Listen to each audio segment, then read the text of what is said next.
May kasagutan ho yan. Sino ba talagang mastermind dito? Doon nilinya namin kung sino dapat ang managot. Base na rin doon sa nakalap naming ebidensya, testimonial and otherwise, na nanggaling sa aming mga resource persons.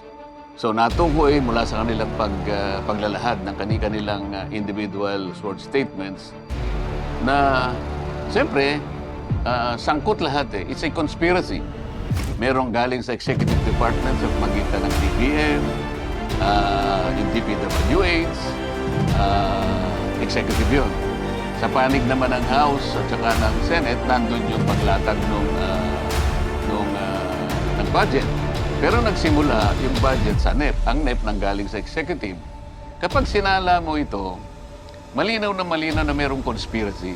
Hindi naman po pwede na nailatag ng isang tao lang kahit na ikaw ang chairman naman ng Appropriations Committee. Meron ka rin namang boss eh. Hindi totoo yung sinasabi nila na ako nga yung pinakamataas dito. But I do not control the 80 committees of the House of Representatives. I can only supervise, but I do not control.